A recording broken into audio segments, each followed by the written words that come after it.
Merci de nous rester fidèles. Mesdames et messieurs, bienvenue dans ce programme. Le Point reçoit ce soir Jean-Jacques Mamba, qui est le porte-parole du Mouvement de libération du Congo, MLC, parti cher à Jean-Pierre Bemba. Jean-Jacques Mamba, bienvenue. Merci. Comment allez-vous? Très bien. C'est la deuxième fois que vous passez dans ce programme. Oui, j'ai apprécié la première fois. J'espère que nous aurons une émission aussi belle que la précédente. Alors, comment va le MLC?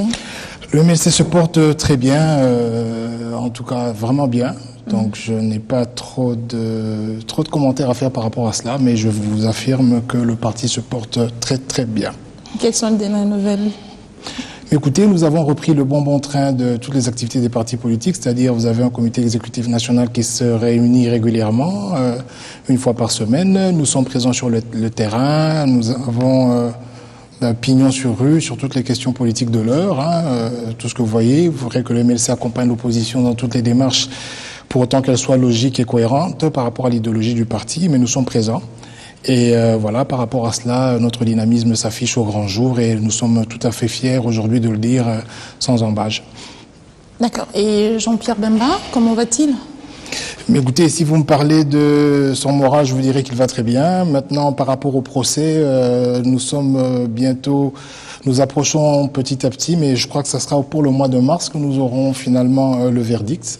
Donc, nous sommes dans l'attente d'une issue heureuse, notamment que notre président soit innocenté par rapport à l'affaire qui le lie encore à la CPI aujourd'hui.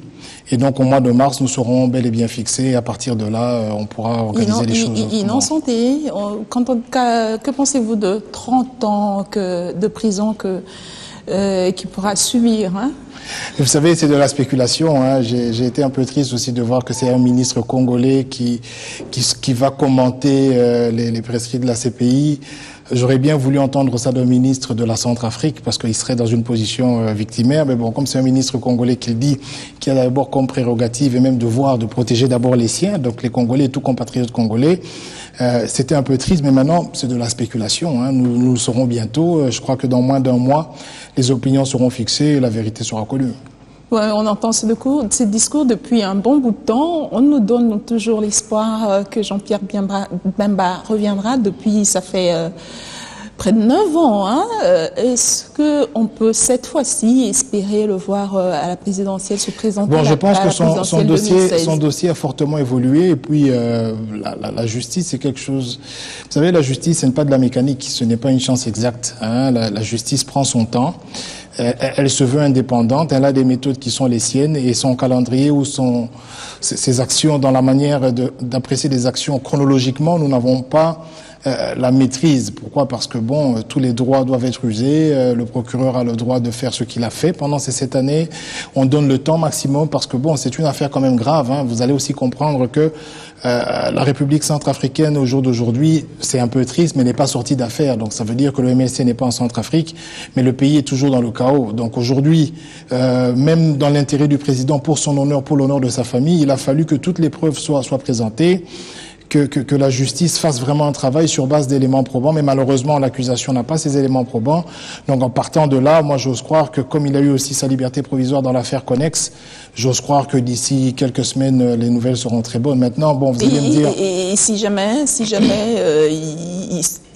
ça se décantait pas comme vous l'attendez, est-ce que vous avez quelqu'un d'autre à présenter en 2016? Bon, je préfère ne pas me prononcer sur la question parce que on est dans les si jamais. Vous savez, pour présenter un candidat aux élections présidentielles, ça passe par un congrès. Je pense que les instances supérieures du parti en ce moment-là prendront la mesure de la situation que vous décrivez, mais une situation qui est tout à fait utopique parce que moi je pense bien, au regard de ce que j'ai pu observer ces 7 dernières années, donc c'est-à-dire le début du procès et son évolution, laissez-moi croire, c'est quand même un droit plus légitime que les choses vont se dénouer dans le bon sens. Maintenant, c'est vrai que on peut être surpris. Mais même si c'est le cas, comptez sur le MLC qui a toujours été présent en l'absence du président Jean-Pierre Bemba pour participer à la vie politique. Le MLC qui n'existe que de nom actuellement. Ah, donc vous êtes en train de m'expliquer que les 22 députés à l'Assemblée nationale n'existent que de nom. Vous m'expliquez que ceux à l'Assemblée provinciale de Kinshasa, du dites-nous, les sénateurs... Puisqu'on parle du MLC, on revient sur le MLC. Qui est actuellement le secrétaire général du MLC? Parce que ça se bouille un peu dans la tête. Oui, c'est un peu ça, mais je crois qu'on a déjà dépassé ce stade. Nous avons un secrétaire général, une dame, et c'est une première pour un grand parti comme le nôtre, qui totalise aujourd'hui 16 ans d'existence. Donc, il s'agit de Madame Eve Bazaïba, qui est le secrétaire général. Maintenant, c'est vrai qu'il y a une petite polémique qui a été autour de certains amis qui ont quitté le MLC, des collègues, des personnalités aussi, aujourd'hui qui se retrouvent dans le gouvernement. Mais, qui ont quitté? Parce que j'étais tenté de vous demander quels sont les rapports que le MLC entretient avec ses collaborateurs, ministres. Nous avons des rapports. Vous dites qu'ils ont quitté, ils le pensent pas. Je vais rectifier. Ils se sont auto-exclus. Mais cela n'entache pas. Ils ne le pensent pas. C'est parce qu'ils ont mis en place la structure les bembistes, c'est ça? Je vais vous expliquer. C'est ça qui confirme cela. Je vais vous expliquer. Au fait, par rapport aux relations, parce que vous avez posé la première question de savoir quelles étaient les relations, il peut y exister des relations fraternelles au-delà de toute pensée idéologique, de tout bord politique, de toute manière de voir les choses sur un plan politique. Il peut y avoir des liens fraternels, des liens d'amitié. Donc moi personnellement, j'ai aussi dans la majorité beaucoup d'amis. Bon, aujourd'hui, eux, ils sont de la majorité, donc je peux considérer que ce sont des personnes avec lesquelles, par exemple, M. Germain Kambinga, son Excellence le ministre, M. Thomas Louaka, nous avons des relations tout à fait normales, celles que nous avions avant. La seule chose qui nous différencie, c'est que nous sommes restés dans l'opposition, nous sommes du MLC, et nos amis ont choisi d'accompagner le président Joseph Kabila dans la révolution de la modernité pour terminer le mandat avec lui. Donc c'est la seule différence, mais maintenant les relations elles restent les mêmes. Oui, mais que pensez-vous entre-temps de la structure mise en place par Thomas Louaka, les bembistes? Mais les bembistes existaient un peu depuis longtemps. Vous savez, je vais vous expliquer quelque chose de très simple. Vous avez 4 sénateurs, donc vous avez Maman Kohi, le sénateur Njoli, le sénateur Nimi et le sénateur Jean-Pierre Bemba. Donc ça, c'est au niveau du Sénat à Kinshasa. Vous avez plusieurs députés provinciaux. Vous avez tous les députés nationaux, y compris la sœur du président national, qui est Madame Caroline. Donc je vais ici vous dire, mais sans rigoler, est-ce que vous pensez que toutes ces personnes-là peuvent se tromper ? Parce que nous nous réunissons tous au siège du parti qui est à l'avenue du Port. Nous savons ce que nous faisons fonctionner le parti. Maintenant, c'est vrai qu'il peut y avoir des personnes qui peuvent se réclamer être de Jean-Pierre Bemba, comme vous dites, des bembistes. Comme des lumumbistes, il y en a, vous savez, je vais vous étonner, il y en a même au PPRD, il y en a même dans la majorité qui aiment bien Jean-Pierre Bemba. Ça, on ne peut pas nier le droit d'avoir des affinités ou d'avoir, je ne sais pas, une forme de préférence comme ça. Ça, on ne va pas le nier à quelqu'un. Mais de manière statutaire, nous disons que M. Jean-Pierre Bemba, le président national, a un parti qui est le MLC. Il est le président du MLC. Il a une secrétaire générale. Et d'un point de vue purement statutaire, ces personnes-là ne font plus partie des organes du parti. Donc, maintenant que ces personnes continuent à se réclamer des bembistes, c'est leur droit le plus légitime. Même vous pouvez être bembiste, ça ne nous dérange pas. Mais que ces personnes engagent le parti, là, c'est pas possible parce que Mme Eve Bazaïba a reçu tous les pouvoirs. Qu'est-ce qui arriverait au cas où ils continueraient à engager le parti, à engager l'esprit du parti bembéiste, Jean-Pierre Bemba, etc. Bon, on a connu beaucoup de choses. Est-ce que vous avez prévu des mesures en ce qui on n'a pas besoin de prévoir quelconque mesure. Nous faisons notre travail de parti. Nous voulons simplement lever les équivoques parce que nous avons une population qui nous suit, qui sait comment est-ce que le MLC a cheminé, comment est-ce que nous avions accepté en 2006 d'avoir perdu les élections, bien qu'apparemment ce n'était pas le cas. Le président national à l'époque avait dit qu'il acceptait l'inacceptable. Nous avons accepté sportivement. Nous sommes arrivés en 2011. Les choses se sont passées encore de la manière la plus catastrophique. Nous avons accepté parce que nous sommes un parti républicain. Donc nous continuons sur cette lignée-là. Maintenant, comme je vous le dis, nous n'allons pas perdre du temps alors que nous sommes dans une année électorale. 2015, c'est une année électorale. 2016, c'est une année électorale. Il faut plus ou moins 15 000 candidats pour toutes les élections. Il faut remobiliser les troupes. Nous n'allons pas perdre le temps dans des polémiques stériles. C'est-à-dire que nous avons des statuts. La décision nommant Mme Eve Bazaïba a été notariée. Ça veut dire qu'on a exhibé les originaux. Donc pour moi, le dossier, il est clos. Le débat, il est clos. Maintenant, on doit avancer, que chacun prenne ses responsabilités, que ceux qui sont partis sachent que nous sommes en train de les juger comme nous jugerons n'importe quel ministre dans un gouvernement, parce que c'est notre travail, nous l'opposition, de contrôler ce qu'ils font, nous qui sommes restés à l'opposition. Et de proposer des pistes de solutions aussi, hein? Oui, il y en a, mais bon, vous savez, c'est un peu compliqué dans ce pays, les gens ne veulent on va dire, c'est difficile. Il y a des solutions, mais les gens ne les veulent pas parce qu'il y a beaucoup d'intérêts protagonistes, des intérêts personnels qui entrent en jeu. C'est un peu compliqué. Bah voilà, on va parler de l'actualité. Il y a quand même une certaine cacophonie entre le gouvernement ou le pays et la MONUSCO. Le pays, Kinshasa, dit avoue qu'il n'a plus besoin de la MONUSCO en ce moment et la MONUSCO ne trouve pas de mal à cela. Est-ce que vous pensez que cela est une forme de défi que lance l'un contre l'autre? Bon, c'est vrai que la situation s'est un peu dégradée. Je pense que même la fois passée, lorsque j'étais avec vous dans votre émission, nous avions parlé de l'autorité de l'État. Je crois que même le chef de l'État lui-même a dit qu'il fallait rétablir l'autorité de l'État sur toute l'étendue du territoire national. Maintenant, au-delà de ce discours ou de ce vœu, dans les faits, les choses ne sont pas passées comme ça. C'est-à-dire, dans les faits, vous aviez le M23 qui avait mis à l'époque en déroute notre armée nationale, qui est arrivé jusqu'à Goma. Il a fallu l'intervention du M23 pour bouter de la MONUSCO pour bouter le M23 dehors. Bon, aujourd'hui, si le chef de l'État ou que l'armée ou le ministre de la Défense ou le chef d'état-major pensent qu'ils peuvent faire cette mission-là à eux seuls et qu'ils n'ont plus besoin de l'aide de la MONUSCO, je ne suis pas assez technique pour vérifier si leurs allégations ont un fondement.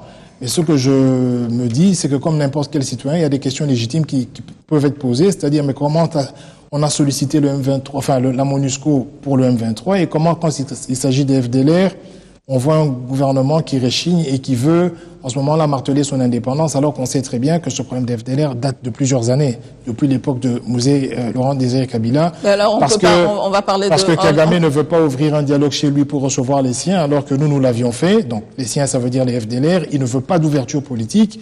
Et les FDLR ont servi de prétexte à diverses incursions sur le sol congolais de l'armée rwandaise. Et donc, sur base de cela, je suis en train de me dire que, bon, voilà, il est tout à fait normal que les gens soient dubitatifs par rapport à cette querelle, parce qu'on ne connaît vraiment pas le fond du problème qui les départage ou qui les oppose. Et on verra bien ce qui va se passer. Mais justement, en parlant du fond de problème, la Belgique insiste à ce que les deux parties se mettent d'accord sur cette question, c'est-à-dire la traque des FDLR. Est-ce que ce chantage, ce défi, on va l'appeler comme ça, chantage pour les uns et défi pour les autres, est-ce que vous pensez qu'ils pourront finalement se mettre d'accord? Est-ce que vous pensez qu'en dehors de la réclamation que fait la MONUSCO, il y a autre chose cachée? Bon, écoutez, vous savez, nous, de l'opposition, nous sommes focus sur les résultats. C'est-à-dire que nous voulons un pays totalement pacifié, un pays où aucun groupe armé peut continuer à venir gesticuler et à faire commettre des abus, des massacres et des crimes. C'est ce que nous voulons. Maintenant, les méthodes qui seront employées, on peut se réserver le droit, n'ayant pas la maîtrise du dossier, d'émettre des avis tout à fait sommaires ou superficiels, dans la mesure où il s'agit d'opérations militaires, il s'agit des données peut-être que moi personnellement qui vous parle, je ne maîtrise pas, mais moi je juge sur le résultat. Et par rapport au résultat, donc la majorité actuelle a fait plus ou moins 10 ans sans apporter cette accalmie, donc on a bien vu qu'il y a de la peine. Lorsque vous allez sur le site Radio Okapi, tous les jours, il y a des massacres tous les jours, il y a des viols tous les jours, donc je pense que de ce côté-là, le gouvernement congolais, notamment le ministère de la Défense, le ministère de l'Intérieur, devrait se poser des questions légitimes sur leur capacité à apporter la sécurité des biens des personnes et de leurs biens. Donc ça c'est par rapport aux résultats. Maintenant, la querelle qui peut exister entre ces deux groupes, je ne vais pas dire que ça nous importe peu, mais comme je vous le dis, nous sommes focus sur le résultat. Si les FARDC vont réussir à démanteler les FDLR, à les désarmer, à les rapatrier chez eux, nous n'allons pas dire non, nous serons tout à fait contents que... Mais vous pensez par là quand même que la MONUSCO est aussi exigeante, hein? Mais vous savez, moi, je classe les exigences de la MONUSCO, de la communauté internationale, ce que vous appellerez ici des ingérences, dans le cadre de notre sous-capacité. Notre sous-capacité à régler nos problèmes, notre sous-capacité à défendre nos populations, notre sous-capacité à gérer notre pays. Vous savez, lorsqu'un voisin vient chez vous... Vous parlez de sous-capacité, vous en êtes sûr? Oui, nous n'avons pas la capacité. Enfin, je veux te parler de la majorité. Hein. Je parle précisément de la majorité qui nous a démontré qu'elle n'est pas capable, elle n'a pas été capable pendant les 10 ans de régler. Regardez les événements du 19 et du 21. Est-ce que pour une loi électorale, on devait déboucher... Quand vous parlez de l'incapacité, c'est quand même trop fort, je pense. Non, ce n'est pas Parce qu'il y a quand même eu quelques évolutions. J'ai le privilège de visiter d'autres pays africains, parce qu'on ne va pas parler de l'Europe pour ne pas aller loin. Mais la comparaison n'est pas raison. Comparer la RDC d'hier et la RDC d'aujourd'hui, c'est-à-dire la RDC avant les élections 2006. Qu'est-ce qui a évolué d'après vous? Est-ce que vous pouvez me le dire? Vous pouvez répondre à vos propres questions. Ah ben voilà, parce que vous n'avez pas trouvé quoi me dire. Ce que je vais vous expliquer. Parce que la règle du jeu est que c'est moi qui pose des questions et vous y répondez. Non, c'est simplement parce que, de manière très pragmatique, il n'y a pas d'évolution. Je pense que pour ceux qui vont à l'étranger, apparemment vous venez de là, vous n'allez jamais voir un débat à la télé sur les routes. Vous ne verrez jamais un débat à la télé sur les hôpitaux. On va poser des questions qui sont simples. On va discuter de la prépension, on va discuter de l'emploi. Il n'y a jamais eu ces débats pendant 10 ans. Pouvez-vous me dire quel est le taux exact des chômeurs ou combien d'emplois ont été générés l'année passée? Personne ne va nous le dire. Donc lorsqu'un gouvernement qui se dit... Mais attendez le rapport à la fin de mandat du président Kabila. Allez, on va parler des élections. La communauté internationale, la MONUSCO, puisque nous parlons toujours de la MONUSCO, insiste que finalement, elle va sensibiliser les partenaires étrangers pour financer les prochaines élections. Est-ce que vous croyez vraiment à la générosité de celle-ci? Madame, vous savez, parce que vous m'aviez un peu interrompu, je dis, lorsqu'on parle de révolution de modernité, c'est aussi organiser toutes les élections en temps voulu. Ça veut dire que nous savions qu'en 2016, nous aurions des élections et qu'on devrait les programmer telles qu'elles sont programmées. On devrait réserver une quantité du budget chaque année pour le faire. Donc aujourd'hui que nous tombions dans une forme de mendicité parce que nous sommes incapables d'organiser des élections avec nos propres moyens, c'est ce que moi j'ai appelé de la sous-capacité. Sous-capacité à organiser l'emploi, sous-capacité à organiser les élections, sous-capacité à garantir les droits de l'homme, en fait sous-capacité à faire presque tout. Donc nous, qui sommes une alternative crédible, c'est-à-dire nous, le MLC, nous disons, oui, nous sommes un parti républicain, nous apportons la critique nécessaire, nous pouvons aussi donner notre pierre. Mais la même communauté internationale insistait pour la publication du calendrier global électoral afin de pouvoir aider la RDC. Il n'y a pas de mal à recevoir de l'aide. Oui, mais ce que je veux dire, c'est qu'aujourd'hui, j'ai l'impression que ce financement ne sera pas à 100%. Madame, il faut être reconnaissant dans la vie. En 2006, la communauté internationale nous a appuyés avec les hélicoptères pour déplacer les kits. Combien d'hélicoptères avons-nous pour faire ce travail? En 2011, c'était pareil. Donc, l'appui matériel et logistique sera là. Mais on ne doit pas tomber dans une forme de mendicité en disant, écoutez, ils nous ont demandé de faire un calendrier global et maintenant, ils ne nous aident pas. C'est comme si on l'a fait pour eux. Pourquoi nous faisons un calendrier global? Parce que la Constitution l'exige, madame. On ne devrait même pas discuter autour de ça. Il faut que les gens soient habitués tous les 5 ans à aller aux urnes. On ne devrait pas avoir des discussions pour aller aux élections. Ce calendrier global qui est tout de suite contesté par l'opposition. Mais contesté dans la forme, dans la mesure où, parce qu'il y a des contraintes, il y a 23 contraintes, et il y a notamment une contrainte budgétaire, il y a une contrainte aussi technique par rapport à la décentralisation et le découpage. Vous vous rappelez très bien que même au niveau de la rétrocession, pour le petit exercice que nous avions fait, le gouvernement central a échoué à réaliser ce que l'a recommandé la Constitution. Donc, si aujourd'hui on va au municipal et au local, sur toute l'étendue du territoire, non seulement c'est difficile parce que il y a beaucoup d'entités pour lesquelles il y a encore du flou au niveau de la territorialité, au niveau du découpage, donc ça va poser un sérieux problème. Et nous disons, voilà, faisons focus sur les élections qui sont vraiment arriérées et les élections présidentielles, notamment parce qu'elles nous sont imposées par la Constitution via les articles que vous connaissez très bien. Donc ici, ce n'est pas que nous contestons la globalité du calendrier, mais nous disons il aurait pu être plus consensuel. La faisabilité. Oui, la faisabilité, c'est-à-dire en élaguant ne serait-ce que les locales et les municipales, de telle sorte que nous puissions avoir un scrutin plus ou moins allégé et que le prochain président de la République, j'espère que ça sera le président Jean-Pierre Bemba à ce moment-là, avec son gouvernement, pourront organiser à partir de la première année déjà, organiser tout le cycle pour que nous n'ayons pas des problèmes comme aujourd'hui où on vous sort un calendrier et on vous explique qu'on n'a pas d'argent pour le faire alors que ça devait être préparé sur les 3 ans. Alors, que pensez-vous du fait que l'opposition, certaines langues, on va dire ça comme ça, propose est-ce que les 500 millions qui a été destinés à l'ONIP soient rapatriés aux élections, puisque pour organiser toutes ces élections, on a besoin de plus ou moins $1 milliard. Oui, mais vous savez, on parle de budget, ça veut dire que l'ONIP a présenté un budget, mais elle n'a pas reçu cet argent. Donc ici, déjà, en 2015, pour le budget 2015, il n'y a aucune rubrique concernant les élections, et c'est très très grave. Ça veut dire que nous sommes en 2000, le budget de cette année n'a rien prévu pour les élections, donc déjà, ça met la puce à l'oreille par rapport à la réelle volonté de ce gouvernement, de cette majorité, d'organiser les élections en 2016. Donc, il n'était même pas préparé à le faire. Maintenant, c'est vrai qu'on bombarde un calendrier et on vous dit, vous vouliez votre calendrier global, il est là, débrouillez-vous. Non, ce n'est pas ça la logique. La logique, c'est, nous devons avoir des élections pour respecter la Constitution, pour permettre l'alternance, pour permettre à vous et moi de choisir de nouvelles gens, de nouvelles énergies, de nouvelles manières de penser. et c'est la loi. Et comme le pays nous appartient à tous, sortez un calendrier qui nous permet de respecter la Constitution. C'est juste ça le problème. Un calendrier réaliste, c'est ça. Réaliste, voilà, qui nous permette d'aller aux élections en 2016 notamment, de finir avec les provinciales, les sénatoriales et les gouverneurs de ville. Mais alors, que pensez-vous, malgré cela, malgré que les élections sont en vue, Tshisekedi, l'Union européenne, les USA, mais également l'ONU insistent à ce qu'il y ait dialogue. Quelle est la position dialogue entre Congolais? Quelle est la position du MLC quant à ce... Écoutez, le MLC étant en parti républicain ne se refuse d'aucun dialogue, pour autant que ce dialogue aille dans le sens d'améliorer la situation politique ou le climat politique. Vous savez, il ne suffit pas d'avoir des élections globales, parce que je n'aimerais pas ici faire le triomphalisme du calendrier global, parce que le calendrier c'est une chose, mais la vérité des urnes c'est une autre chose. Nous avons bien vu qu'en 2006 et encore pire en 2011, il y a eu des miracles électoraux, hein, du genre vous avez des morts qui ont voté à Malembankoulou, vous avez des résultats comme cela. Donc oui, vous aviez les élections à temps, mais dans la faisabilité ou dans les résultats, il n'y a pas de fiabilité. Donc le dialogue, c'est pour que, et je pense que la communauté internationale est en train de parler de crédibilité, de fiabilité des résultats, c'est pour que nous n'arrivions pas à des élections contestées, comme ce fut le cas en 2011, et ça a même débouché, comme vous le saviez, sur mort d'homme à cause des contestations. Donc ce que nous disons, c'est calendrier global, ok, ce n'est qu'un pas, mais est-ce que ces élections seront crédibles? Est-ce que chacun aura sa chance? Est-ce que la voix...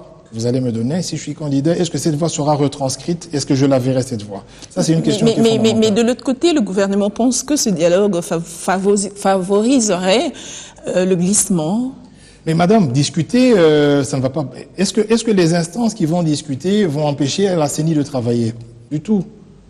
Les personnes peuvent discuter, on a eu les concertations. Mais vous ne pensez pas que l'opposition tente à gagner le temps Non, nous voulons nous assurer, maintenant que nous sommes... Parce que ces temps déjà n'est pas favorable. Maintenant que nous sommes certains que nous aurons des élections... Ça joue contre le pays et vous demandez encore une fois de plus le dialogue qui va encore prendre du temps. Si vous le permettez, nous avons bataillé pour que la Constitution soit respectée, elle est respectée. Nous avons bataillé pour que nous ayons un calendrier global, nous avons notre calendrier global. Mais le dernier combat, c'est que les élections, suivant ce calendrier-là, soient crédibles, madame. On ne va pas baisser les bras parce que nous avons le calendrier. Parce que jusqu'à preuve du contraire, nous avons une CENI qui a été constituée dans des conditions de l'avant-dialogue, je veux dire, les concertations nationales. Nous avons, au niveau de la territoriale, tous les commissaires ont été nommés par le chef de l'État lui-même. Donc je veux dire, la question n'est pas totalement réglée, mais nous avançons, nous essayons d'obtenir des garanties d'un scrutin transparent, de telle sorte que l'alternance se passe de manière très pacifique.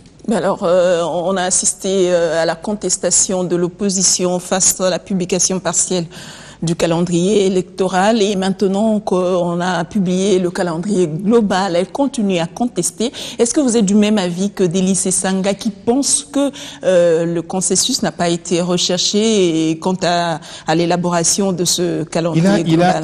Il a parfaitement raison, madame. Il ne faut pas vous fatiguer du travail de l'opposition, de chercher à améliorer continuellement les choses. Ce n'est pas parce qu'il y a un calendrier global qu'on va se taire et on va commencer à faire la fête parce que le calendrier est là. Il y a beaucoup de questions à régler. Est-ce que vous savez que nous allons organiser plus ou moins 7 scrutins en quelque chose comme 18 mois. C'est très très lourd. Vous connaissez les problèmes logistiques que nous avons. Et encore que déjà ces problèmes nous les avions à l'époque où il n'y avait pas des locales et municipales. Beaucoup de problèmes pour organiser les nationales. Mais vous allez vous imaginer, vous avez et des provinciales, des municipales et des locales. Et un gouvernement qui vous dit qu'il n'a pas encore tout décaissé. Oui, il faut discuter pour voir dans quelle mesure on peut améliorer ce calendrier. Donc on va dire comme ça que les propos de Njoli sont le propos du MLC quand il pense que le temps n'est pas, je vais carrément citer ce qu'il a dit, qu'il est impossible d'organiser des bonnes élections en un temps si réduit. C'est la position du MLC. Mais Monsieur Njoli, le professeur, d'abord il est inspecteur général au MLC et puis c'est celui qui a le plus d'expertise en ce qui concerne les organisations des élections parce qu'il faisait partie de la CENI comme vice-président. Donc ses avis sont à prendre au sérieux et je pense que de manière très pratique et même si on va par des mathématiques simples, connaissant d'abord, vous savez, nous serons en période de pluie, il y a beaucoup de difficultés à organiser les scrutins, les routes sont totalement dégradées dans certains coins. Il n'y a pas assez de logistique. Nous avons un pays qui fait 5 fois la France. Je veux dire que si on a laissé 10 ans à la majorité, elle n'a pas fait ces 5 chantiers. Bon, elle a arrêté avec les 5 chantiers. Maintenant, elle fait la révolution de la modernité. Mais pas assez pour qu'on ait des élections et qu'on puisse toucher tous les coins du pays. Ça n'a pas été fait. Vous parlez comme s'il n'y a jamais eu élection dans ce pays. Mais dans des difficultés, madame, est-ce que les élections de 2011, même le chef de l'État lui-même a reconnu qu'elles s'étaient mal passées, madame? Ça veut dire que si vous prenez la situation de 2011 et la situation d'aujourd'hui, pensez-vous qu'il y a changement? Non, il n'y a pas changement. Alors, puisque vous, de l'opposition, vous qualifiez le calendrier électoral de non consensuel, régulier, incohérent et tout ça, vous pensez qu'on peut améliorer ce calendrier global et comment? Non, ce qu'on a proposé, et je pense que c'est la voix de la majorité des camarades de l'opposition et des personnalités de l'opposition, c'est de d'élaguer les élections locales et municipales et de les postposer pour après 2016, c'est-à-dire avec le nouveau président de la République, avec un nouveau gouvernement, organiser maintenant un nouveau cycle et recommencer tout à zéro. Ça, c'est vraiment une proposition qui est réaliste parce qu'au fait, par élection, c'est 300 millions. Donc, si on élague ces élections-là, ça fait 300 millions de moins et le gouvernement en sera allégé. Donc ça, c'est une proposition qu'on peut étudier. Maintenant, c'est vrai que nous n'allons pas refuser d'aller aux élections parce que le gouvernement ou la CENI va maintenir son calendrier. Nous, MLC, nous nous préparons conséquemment. Mais pour avoir de l'accalmie, pour éviter des formes de tension pendant et après les élections, il serait mieux que nous soyons tous d'accord sur le type d'élections que nous voulons avoir. Sur les élections présidentielles, nous sommes intransigeants. Maintenant, pour les élections locales, on peut quand même discuter pour voir si on ne peut pas les retarder un peu pour la prochaine législature. Mais alors, puisque la présidentielle et les législatives ne pourra pas se faire dans les 90 jours, vous pensez qu'il y a lieu de rejeter ces calendriers? Non, on ne va pas le rejeter. Du moment que non, vous savez, là, il y a la politique, il y a les lois, mais il y a aussi la pratique. Hein. Vous savez, le politicien, il doit jouer sur ces équilibres-là, mettre un peu de l'eau dans son vin. Nous, le MLC, nous sommes très critiques par rapport à certains aspects de ce calendrier, dont notamment le fait qu'il soit non consensuel. Mais c'est vrai qu'il y a des petits glissements parce qu'on dit convoquer 90 jours avant, ce n'est pas le cas. Mais bon, du moment que nous aurons notre nouveau président de la République, que nous souhaitons être le président Jean-Pierre Bemba de la Constitution à la française, du moment que nous savons qu'en 2016, à la fin de nous aurons un nouveau président de la République, je pense que le MLC peut souscrire à ce schéma-là sous réserve et nous sommes tout à fait prêts par rapport à cette échéance. Mais il y a entre-temps quelques opposants qui soulèvent l'aspect de l'enrôlement de jeunes entre 18 ans et 22 ans. Vous ne pensez pas que l'opposition souffle en même temps au chaud et au froid, alors que dernièrement il a combattu pour annuler cet enrôlement, pour annuler l'article 8 de la loi électorale. Madame, ne confondez pas enrôlement et recensement. Il faut simplement mettre le fichier électoral à jour. Mais si on doit enrôler les jeunes entre 18 ans et 22 ans, c'est le travail de l'ONIP. Mais pas forcément, parce que la CENI a fait ce travail en 2006 et en 2011.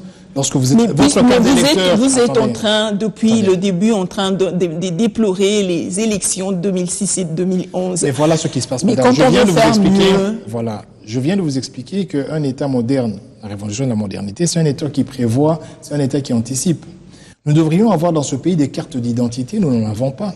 Nous nous sommes limités au marché de la ZTE, donc avec ce que vous avez comme carte d'électeur, et on s'est arrêté là. En fait, tous les projets ici dans ce pays n'ont pas évolué. C'est-à-dire que ça commence bien, mais en bout de chemin, le gouvernement est essoufflé, il laisse tomber le projet. Donc ce que moi je dis, c'est pour avoir de meilleures élections, il fallait anticiper. C'est-à-dire quoi? S'il fallait qu'il y ait recensement, dès 2011, on devrait commencer ces opérations pour qu'en 2016, le recensement soit fini. Ils ne l'ont pas fait, ils créent l'ONIP, il n'est pas tard pour bien faire, dit-on. Madame, par rapport à la technicité des experts internationaux, je préfère faire foi en ceux qui nous ont expliqué, c'est qu'il faut minimum 3 ans à cause de l'étendue du pays pour faire un recensement. Et là, on va tomber dans un glissement. Vous préférez faire foi à ceux qui disent des choses de loin par rapport aux experts nationaux qui vivent la réalité, connaissent et vivent cette réalité. Même nos experts locaux nous disent que pour faire un recensement, regardez, les bureaux de l'ONIP ne sont même pas tous installés. Regardez dans le cahier de charge et le plan de déploiement de l'ONIP, il faut qu'il soit déployé sur toute l'étendue du territoire. C'était prévu en 2 ou 3 mois, c'est pas fait. C'est-à-dire que nous connaissons les réalités de notre pays. Et il y a beaucoup d'institutions qui ont été créées par décret ou par ordonnance présidentielle qui n'ont jamais fonctionné parce qu'elles n'ont pas reçu de budget. Nous avons des entités para-étatiques qui ne reçoivent pas de budget. Au fait, nous ne sommes pas dans une émission à caractère économique, donc je vais vous éviter ces détails-là, mais comprenons que l'État n'a pas fonctionné correctement. Et que notre gouvernement s'est mis dans une posture électorale, même pendant qu'elle gérait. Ça veut dire qu'après 2011, on est resté dans la même logique de on fait peu et puis on passe à la télé, on explique, on fait des photos, on fait des images, mais c'est creux. Hein, donc on a parlé de bancarisation, on a parlé de Transco, on a parlé de bien de choses, mais l'essentiel, c'est-à-dire l'emploi des jeunes, on n'en a pas parlé. On n'a pas parlé du salaire des fonctionnaires. Regardez les hôpitaux, hein, on laisse Maman Yémo, on ne veut pas réhabiliter Maman Yémo. Mais qu'est-ce qu'il faut faire d'après vous? Aller tout de suite cibler la priorité et se mettre en œuvre? Mais ce qu'il faut faire, c'est... Moi, j'ai lu ce que M. Matata, son Excellence le Premier ministre, avait présenté comme programme du gouvernement. Non, il faut quelque chose de plus costaud, de plus cohérent et de plus prévenant. Je pense que c'était... Je ne sais pas si c'était une ébauche, mais ça m'avait paru très léger, hein, par rapport à ce que j'avais pu lire. Ce qu'il faut, c'est des dirigeants qui prennent la mesure des enjeux et qui s'inscrivent dans une logique pérenne. Ça veut dire une logique de projection, pour voir un peu comment est-ce qu'on peut résoudre des problèmes, faire des choses aujourd'hui pour résoudre les problèmes de demain. Mais apparemment, ici, dans une logique où on veut résoudre les choses que l'on voit, beaucoup communiquer sur ce qu'on est en train de faire maintenant, on ne se projette pas. Et donc, on est chaque fois pris de court. D'accord. Puisque vous avez évoqué tout à l'heure les entités territoriales décentralisées, on va entrer de plein pied dans la décentralisation. Est-ce que vous pensez, parlant de la décentralisation, le moment est venu, est-ce que le moment est bien choisi pour le découpage des provinces? Bon, je ne vais pas parler de moment parce que la loi est déjà promulguée, donc non, parlons de faisabilité. Est-ce que c'est faisable? Nous avons une assemblée provinciale qui a travaillé depuis maintenant 10 ans, qui se réunit au Collège Boboto, dans la capitale, madame. Donc dites-moi maintenant comment on va faire avec les différentes assemblées sur toute l'étendue du territoire. Allez vérifier comment se réunissent les gens qui sont au Kasaï, les gens qui sont à l'Équateur et tout ça. Donc, dans beaucoup de provinces, vous allez constater que c'est très difficile. Est-ce que l'État a les moyens d'organiser cette décentralisation? Est-ce que l'État en a les moyens? La loi est promulguée, mais on verra dans l'applicabilité. Il me semble que l'État n'a pas les moyens de le faire. Vous pensez également que, puisque nous avons déjà assisté à la rétrocession qui n'était pas du tout... qui ne se faisait pas du tout, la rétrocession de 40% de provinces, presque pas ou pas du tout, qu'est-ce qu'on sait. Et vous pensez qu'avec 26 provinces, sera-t-il facile? Mais je pense que vous avez vous-même répondu à la question. Avec 11 provinces, on n'a pas réussi. Avec 26, ça sera pire. Donc, comme je vous le dis, ce pays a besoin d'alternance, madame. Il faut des vrais projets de société, il faut une vraie vision de l'État. Quand on parle de l'alternance, c'est encore un autre débat, parce non, que mais je crois que on a comme l'impression qu'il dit alternance, dit... c'est un autre débat. Oui, c'est un autre débat, mais je crois qu'on en a besoin, madame. Si on doit faire une émission pour expliquer comment ce pays fonctionne ou comment il a été géré les 10 dernières années, vous allez constater que nous sommes au point mort. Donc, ici, avec 11 provinces, nous n'avons pas réussi à retrocéder les 40% de ces provinces. Je ne vois pas comment avec 26 on va le faire. Et donc, on va installer des provinces, ok, mais est-ce qu'il y aura les moyens pour d'abord avoir des bureaux, pour avoir des assemblées partout, engager le personnel? L'État n'a pas les moyens. Et la répartition de sièges, est-ce que cela sera-t-il facile?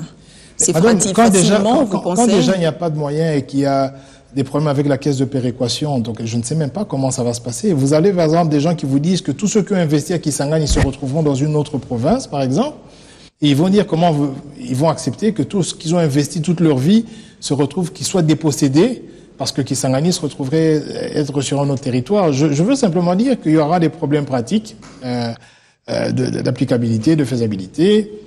Et je pense qu'en ce moment-ci, déjà on a 1 milliard à chercher à trouver pour les élections.